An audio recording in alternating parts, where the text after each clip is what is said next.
Praise the lord. ಎಲ್ಲರಿಗೂ ಕೂಡ ಶುಭ ಮುಂಜಾನೆ. ಈ ದಿನದ ದೇವರ ವಾಕ್ಯ ಕೀರ್ತನೆ 56ನೇ ಅಧ್ಯಾಯದ 3ನೇ ವಾಕ್ಯ. ನನಗೆ ಹೆದರಿಕೆಯುಂಟಾದಾಗ ನಿನ್ನನ್ನೇ ಆಶ್ರಯಿಸಿಕೊಳ್ಳುವೆನು. ಹೌದು ಪ್ರಿಯರೇ, ಇಲ್ಲಿ ಕೀರ್ತನೆಗಾರನು ಹೇಳುತ್ತಿದ್ದಾನೆ, ಆತನಿಗೆ ಭಯ ಹೆದರಿಕೆ ಉಂಟಾದಾಗ ಆತನು ದೇವರನ್ನೇ ಆತುಕೊಳ್ಳುತ್ತಿದ್ದಾನೆ, ಆಶ್ರಯಿಸಿಕೊಳ್ಳುತ್ತಿದ್ದಾನೆ ಎಂಬುದಾಗಿ.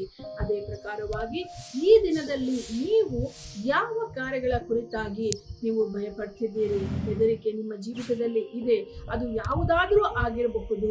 ನೀವು ಕರ್ತನಲ್ಲಿ, ಯೇಸು ಕ್ರಿಸ್ತನಲ್ಲಿ ಭರವಸೆ ಉಳ್ಳವರಾಗಿ ಆತನಲ್ಲಿಯೇ ನೀವು ಇರುವಾಗ, ಆತನನ್ನ ಹಾಕಿಕೊಳ್ಳುವಾಗ ದೇವರು ನಿಮ್ಮ ಹೆದರಿಕೆಯನ್ನ ನೀಗಿಸಿ ನಿಮ್ಮ ಜೀವಿತದಲ್ಲಿ ಭಯವನ್ನ ತೆಗೆದು ಹಾಕಿ ಧೈರ್ಯದಿಂದ ನಿಮ್ಮನ್ನ ತುಂಬಿಸಿ ನಡೆಸುವಾತನಾಗಿದ್ದಾನೆ. ಅಂದು ಕೀರ್ತನೆಗಾರನು ಈ ಒಂದು ವಾಕ್ಯವನ್ನ ಬರೆಯುವಾಗ ಆತನು ಅನುಭವಿಸಿ ಇದನ್ನ ಬರೆಯುತ್ತಿದ್ದಾನೆ. ಪ್ರಿಯರೇ, ಈ ದಿನದಲ್ಲಿಯೂ ಕೂಡ ದೇವರ ವಾಕ್ಯವು ನನ್ನ ಮತ್ತು ನಿಮ್ಮ ಜೀವಿತದಲ್ಲಿ ಸತ್ಯವಾಗಿ ನೆರವೇರುವಂತದ್ದಾಗಿದೆ. ಆತನು ಕೀರ್ತನೆಗಾರನು ಯಾವ ರೀತಿಯಲ್ಲಿ ದೇವರನ್ನೇ ಹಾತುಕೊಂಡಿದ್ದಾನೋ, ಆತನ ಹೆದರಿಕೆಯ ಸಮಯದಲ್ಲಿ ದೇವರನ್ನ ಹಾತುಕೊಂಡಿದ್ದನು, ಅದೇ ಪ್ರಕಾರವಾಗಿ ನಾವು ಕೂಡ ಈ ನಮ್ಮ ಹೆದರಿಕೆಯ ಸಮಯದಲ್ಲಿ ದೇವರನ್ನೇ ಹಾತುಕೊಳ್ಳೋಣ. ಖಂಡಿತವಾಗಿಯೂ ದೇವರು ನಿಮಗೆ ಬಿಡುಗಡೆಯನ್ನ ಕೊಟ್ಟು ಧೈರ್ಯವನ್ನ ಕೊಟ್ಟು ಮುನ್ನಡೆಸಲಿದ್ದಾರೆ. ಪ್ರಾರ್ಥಿಸೋಣ.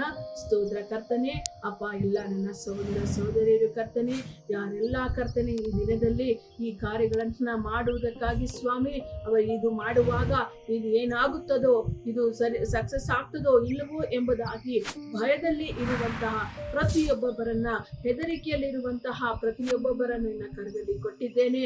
ಅವರ ಕಾರ್ಯಗಳಲ್ಲಿ ಅಪ್ಪ, ಅವರು ನಿನ್ನನ್ನೇ ಹಾತುಕೊಳ್ಳುವ ಹಾಗೆ ಅವರನ್ನು ನಿನ್ನ ಆಶೀರ್ವದಿಸು. ನಿನ್ನನ್ನು ಹಾತುಕೊಂಡಿರುವಂತಹ ಪ್ರತಿಯೊಬ್ಬೊಬ್ಬರ ಜೀವಿತವನ್ನ ನೀನು ಬಲಪಡಿಸು ಕರ್ತನೆ, ಧೈರ್ಯದಿಂದ ತುಂಬಿಸು ಕರ್ತನೆ. ಅವರು ಏನೆಲ್ಲ ಒದ್ದಾಟಗಳಲ್ಲಿ ಇದ್ದಾರೋ ಆ ಎಲ್ಲ ಒದ್ದಾಟಗಳಿಂದ ಅವರನ್ನ ಬಿಡಿಸಿ ಕರ್ತನೆ, ಈ ದಿನ ಒಂದು ಸಾಕ್ಷಿಯುಳ್ಳಂತಹ ದಿನವಾಗಿ ಅವರಿಗೆ ಉಂಟು ಮಾಡಬೇಕಾಗಿ ಯೇಸು ಕ್ರಿಸ್ತನ ನಾಮದಲ್ಲಿ ಪ್ರಾರ್ಥಿಸಿ ಬೇಡಿ ಹೊಂದಿದ್ದೇನೆ ಕರ್ತನೆ, ಆಮೆನ್.